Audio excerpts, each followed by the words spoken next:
जय श्री कृष्ण दोस्तों। चौथे अध्याय का महात्म्य और अध्याय और आरती सहित। जिस समय हम दोनों बेर वृक्ष के रूप में खड़ी थी, उस समय ऋषि आपने हमारे समीप आकर गीता के चौथे अध्याय का जप करते हुए हमारा उद्धार किया था। अतः हम आपको प्रणाम करती हैं। आपने केवल शाप से ही नहीं, इस भयानक संसार से भी गीता के चतुर्थ अध्याय के पाठ द्वारा हमें मुक्त कर दिया। श्री भगवान कहते हैं, उन दोनों के इस प्रकार कहने पर मुनि बहुत ही प्रसन्न हुए और उनसे पूजित हो विदा लेकर जैसे आए थे वैसे ही चले गए। तथा वे कन्या भी बड़े आदर के साथ प्रतिदिन गीता के चतुर्थ अध्याय का पाठ करने लगी, जिससे उनका उद्धार हो गया। मेरा निश्चय बस एक यही, एक बार तुम्हें पा जाऊं मैं, कर दूं अर्पण जीवन भर का, सब बार तुम्हारे चरणों में अब सौंप दिया इस जीवन का, सब बार तुम्हारे चरणों में। श्री भगवान कहते हैं, प्रिय, अब मैं चौथे अध्याय का महात्म्य बतलाता हूँ।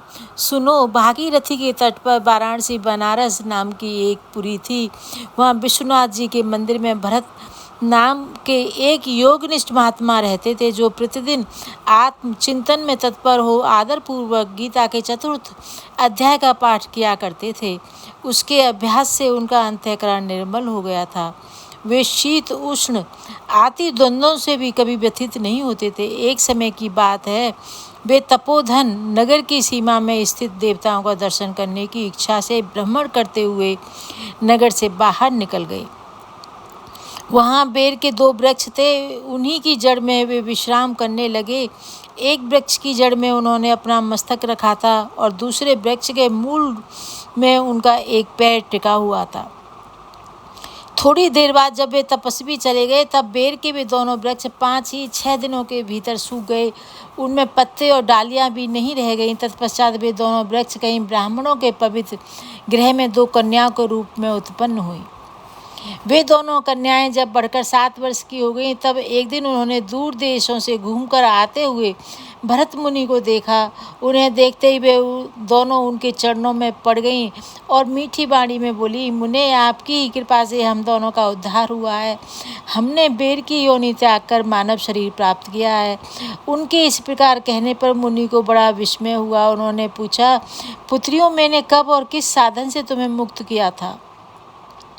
साथ ही यह भी बताओ कि तुम्हारे बेर के वृक्ष होने में क्या कारण था, क्योंकि इस विषय में मुझे कुछ भी ज्ञात नहीं है। तब वे कन्याएं पहले उन्हें अपने बेर हो जाने के कारण बतलाती हुई बोली, मुने, गोदावरी नदी के तट पर छिन्नपाप नाम का एक उत्तम तीर्थ है, जो मनुष्यों को पुण्य प्रदान करने वाला है। वह पावनता की चरम सीमा पर पहुंचा हुआ है।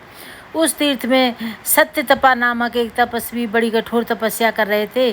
वे ग्रीष्म ऋतु में प्रज्वलित अग्नियों के बीच में बैठते थे। वर्षा काल में जल की धाराओं से उनके मस्तक के बाल सदा भीगे ही रहते थे, तथा जाड़े के समय जल में निवास करने के कारण उनके शरीर में हमेशा रोंगटे खड़े रहते थे। वे बाहर भीतर से सदा शुद्ध रहते थे, समय पर तपस्या करते तथा मन और इंद्रियों को संयम में रखते हुए परम शांति प्राप्त करके आत्मा में ही रमण करते थे। वे अपनी विद्वता के द्वारा जैसा व्याख्यान करते थे, उसे सुनने के लिए साक्षात ब्रह्मा जी भी प्रतिदिन उनके पास उपस्थित होते और प्रश्न करते। ब्रह्मा जी के साथ उनका संकोच नहीं रह गया था, अतः उनके आने पर भी वे सदा तपस्या में मग्न रहते थे। परमात्मा के ध्यान में निरंतर संलग्न रहने के कारण उनकी तपस्या सदा बढ़ती रहती थी। सत्यतपा को जीवन मुक्त के समान मानकर इंद्र को अपने समृद्धशाली पद के संबंध में कुछ भय हुआ। तब उन्होंने उनकी तपस्या में सैकड़ों विघ्न डालने आरंभ किए। अप्सराओं के समुदाय से हम दोनों को बुलाकर इंद्र ने इस प्रकार आदेश दिया कि तुम दोनों उस तपस्वी की तपस्या में विघ्न डालो, जो मुझे इंद्र पद से हटाकर स्वयं स्वर्ग का राज भोगना चाहता है। इंद्र का यह आदेश पाकर हम दोनों उनके सामने से चलकर गोदावरी के तीर पर जहाँ वे मुनि तपस्या कर रहे थे वो आईं। वहाँ मंद एवं गंभीर स्वर से बजते हुए मृदंग तथा मधुर वेणुनाद के साथ हम दोनों ने अन्य अप्सराओं सहित मधुर स्वर में गाना आरंभ किया। इतना ही नहीं, उन योगी महात्मा को बस में करने के लिए हम लोग स्वर, ताल और लय के साथ नृत्य भी करने लगी। बीच बीच में जरा जरा सा अंचल खिसकने पर उन्हें हमारी छाती भी दिख जाती थी। हम दोनों की उन्मत्त गति काम भाव का उद्दीपन करने वाली थी, किंतु उसने उन निर्विकार चित्त वाले महात्मा के मन में क्रोध का संचार कर दिया। तब उन्होंने हाथ से जल छोड़कर हमें क्रोधपूर्वक साप दिया, अरे तुम दोनों गंगा जी के तट पर बेर के वृक्ष हो जाओ। यह सुनकर हम लोगों ने बड़ी विनय के साथ कहा, महात्मन, हम दोनों पराधीन थी, अतः हमारे द्वारा जो दुष्कर्म बन गया है उसे आप क्षमा करें। यूँ कहकर हमने मुनि को प्रसन्न कर लिया। तब उन पवित्र चित्त वाले मुनि ने हमारे शापोद्धार की अवधि निश्चित करते हुए कहा, भरत मुनि के आने तक ही तुम पर यह शाप लागू होगा। उसके बाद तुम लोगों का मर्त्यलोक में जन्म होगा और पूर्व जन्म की स्मृति बनी रहेगी। मुने, जिस समय हम दोनों बेर वृक्ष के रूप में खड़ी थी, उस समय आपने हमारे समीप आकर गीता के 4 अध्याय का जप करते हुए हमारा उद्धार किया था। अतः हम आपको प्रणाम करती हैं।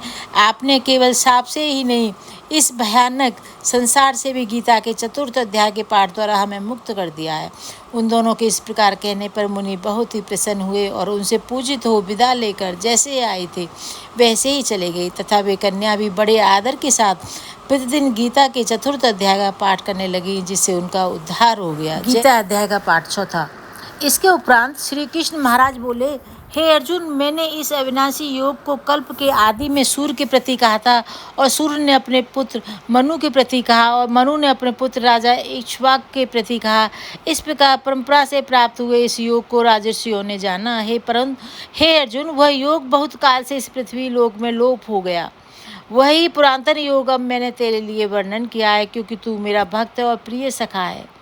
इसलिए यह योग बहुत उत्तम और रहस्य अर्थात अति मर्म का विषय है। इस प्रकार भगवान श्री कृष्ण महाराज के वचन सुनकर अर्जुन ने पूछा, हे भगवान, आपका जन्म तो आधुनिक अर्थात अब हुआ है और सूर्य का जन्म बहुत पुराना है, इसलिए इस योग को कल्प के आदि में आपने कहा था, यह मैं कैसे जानूं? इस पर श्री कृष्ण महाराज बोले, हे अर्जुन, मेरे और तेरे बहुत से जन्म हो चुके हैं, परंतु हे परंतप, तू उन सबको नहीं जानता और मैं जानता हूँ। मेरा जन्म प्राकृत मनुष्यों के सदृश नहीं, मैं अविनाशी स्वरूप अजन्मा होने पर भी तथा सब भूत प्राणियों का ईश्वर होने पर भी अपनी प्रकृति को अधीन करके योग माया से प्रकट होता हूँ। हे भारत, जब जब धर्म की हानि और अधर्म की वृद्धि होती है, तब तभी मैं ही अपने रूप को रचता हूँ अर्थात प्रकट करता हूँ, क्योंकि साधु पुरुषों का उद्धार करने के लिए और दूषित कर्म करने वालों का नाश करने के लिए तथा धर्म स्थापना करने के लिए युग युग में प्रकट होता हूँ। इसलिए हे अर्जुन, मेरा वह जन्म और कर्म दिव्य अर्थात अलौकिक है। इस प्रकार जो पुरुष तत्व से जानता है, वह शरीर को त्याग कर फिर जन्म को नहीं प्राप्त होता, किंतु मुझे ही प्राप्त होता है। हे अर्जुन, पहले भी राग, भय और क्रोध से रहित अनन्य भाव से मेरे स्थित में मेरे शरण हुए बहुत से पुरुष ज्ञान रूप तप से पवित्र हुए और मेरे स्वरूप को प्राप्त हो चुके हैं। क्योंकि हे अर्जुन, जो मेरे को जैसा भजते हैं, मैं भी उनको वैसा ही भजता हूँ।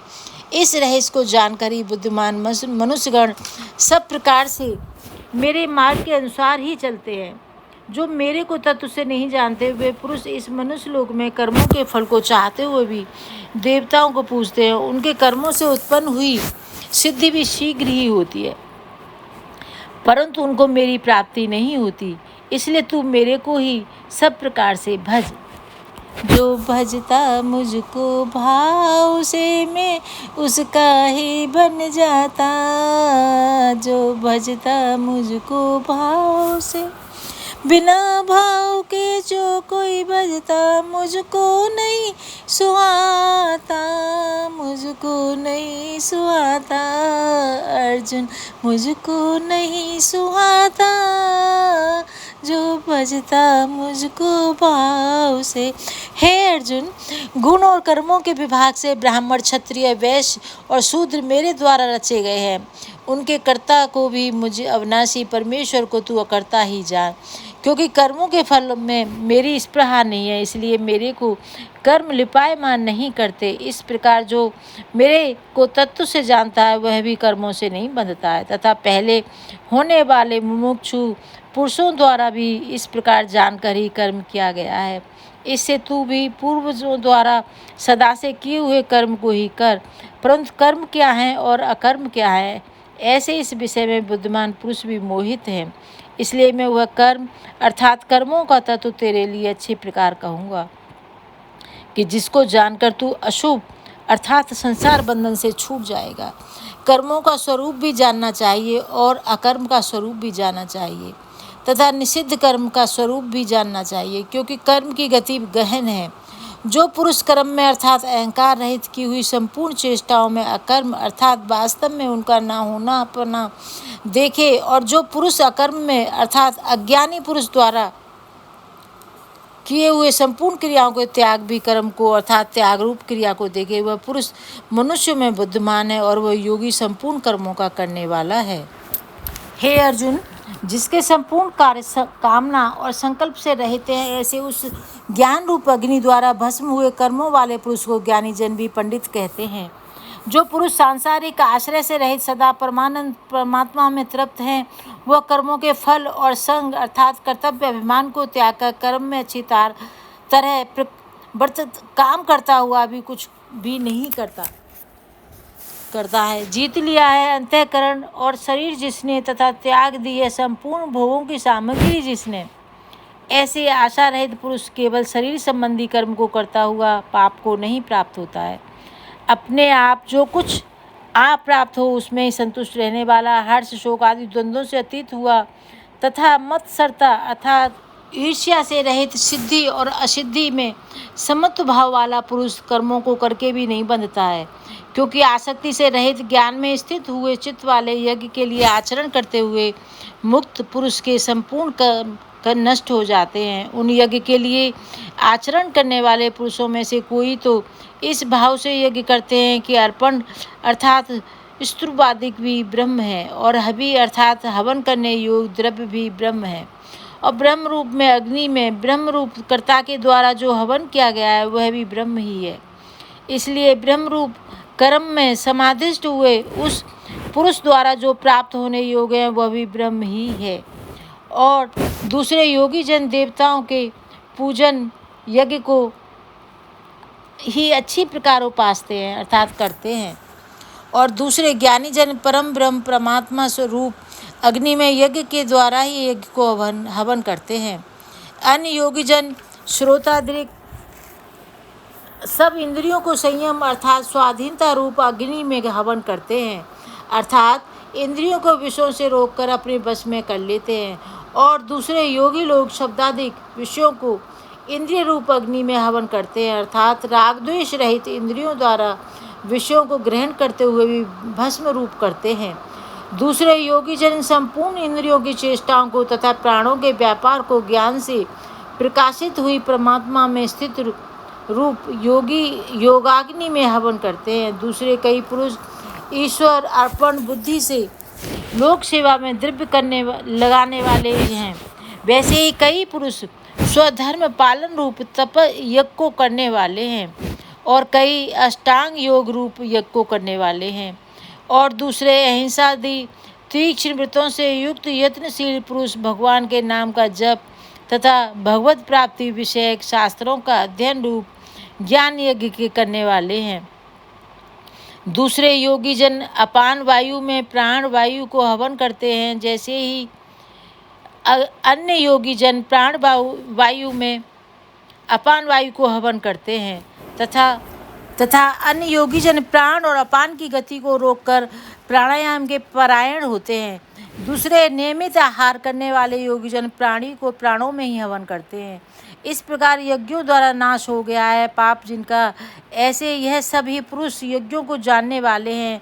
हे कुरुश्रेष्ठ अर्जुन, यज्ञों के परिणाम स्वरूप ज्ञानामृत को भोगने वाले योगी जन सनातन परम ब्रह्म परमात्मा को प्राप्त होते हैं, और यज्ञ रहित पुरुष को यह मनुष्य लोक भी सुखदायक नहीं है, फिर परलोक कैसे सुखदायक होगा। ऐसे बहुत प्रकार के यज्ञ वेद की वाणी में विस्तार किए गए हैं। उन सबको शरीर, मन और इंद्रियों की क्रिया द्वारा ही उत्पन्न होने वाले जान। इस प्रकार तत्व से जानकर निष्काम कर्म योग द्वारा संसार बंधन से मुक्त हो जाएगा। हे अर्जुन, सांसारिक वस्तुओं से सिद्ध होने वाले यज्ञ से ज्ञान रूप यज्ञ सब प्रकार श्रेष्ठ है, क्योंकि हे पार्थ, संपूर्ण यावन मात्र कर्म ज्ञान में शेष होते हैं, अर्थात ज्ञान उनकी पराकाष्ठा है। इसलिए तत्व को जानने वाले ज्ञानी पुरुषों से भली प्रकार दंडवत प्रणाम तथा सेवा और निष्कपट भाव से किए हुए प्रश्न द्वारा उस ज्ञान को जान। वे मन को जानने वाले ज्ञानी जन तुझे उस ज्ञान का उपदेश करेंगे कि जिसको जानकर तू फिर इस प्रकार की मोह की प्राप्ति नहीं होगा। और हे अर्जुन, जिस ज्ञान के द्वारा सर्वव्यापी अनंत चेतन रूप हुआ अपने अंतर्गत समष्टि बुद्धि के आधार संपूर्ण भूतों को देखेगा और उसके उपरांत मेरे अर्थात सच्चिदानंद स्वरूप में एक ही भाव हुआ सच्चिदानंद में भी देखेगा। यदि तू सब पापियों से भी अधिक पाप करने वाला है तो भी ज्ञान रूप नौका द्वारा निसंदेह संपूर्ण पापों को अच्छी प्रकार तर जाएगा। हे अर्जुन, जैसे प्रज्वलित अग्नि ईंधन को भस्म में कर देता है, वैसे ही ज्ञान रूप अग्नि संपूर्ण कर्मों को भस्म कर देता है। इसलिए इस संसार में ज्ञान के समान पवित्र करने वाला निसंदेह कुछ भी नहीं है। उस ज्ञान को कितने ही काल से अपने आप समत्व बुद्धि रूप योग के द्वारा अच्छी प्रकार शुद्धांतकरण हुआ पुरुष आत्मा में अनुभव करता है। हे अर्जुन, जितेंद्रिय तत्पर हुआ सिद्धावान पुरुष ज्ञान को प्राप्त होता है। ज्ञान को प्राप्त होकर तत्क्षण भगवती प्राप्त रूप परम शांति को प्राप्त हो जाता है। हे अर्जुन, भगवत विषय को न जानने वाला तथा श्रद्धा रहित और संशय युक्त पुरुष परमार्थ से भ्रष्ट हो जाता है। उनमें भी संशय युक्त पुरुष के लिए न तो सुख है और न यह लोक है, न परलोक है, अर्थात यह लोक और परलोक दोनों ही उसके लिए भ्रष्ट हो जाते हैं। हे धनंजय, समुद्र बुद्धि रूप योग द्वारा भगवद अर्पण कर दिए हैं संपूर्ण कर्म जिसने और ज्ञान द्वारा नष्ट हो गए हैं सब संशय जिसके, ऐसे परमात्म परायण पुरुष को कर्म नहीं बांधते हैं। इससे हे भरतवंशी अर्जुन, तू समत्व बुद्धि रूप योग में स्थित हो और ज्ञान से उत्पन्न हुए हृदय में स्थित इस अपने संशय को ज्ञान रूपी तलवार द्वारा छेदन करके युद्ध के लिए खड़ा हो। यह चौथा अध्याय दोस्तों मैंने सुनाया है महात्म, और अध्याय इसका फल हमारे सभी पूर्वजों को मिलेगा। आरती बाल कृष्ण की कीजिए अपनों जन्म।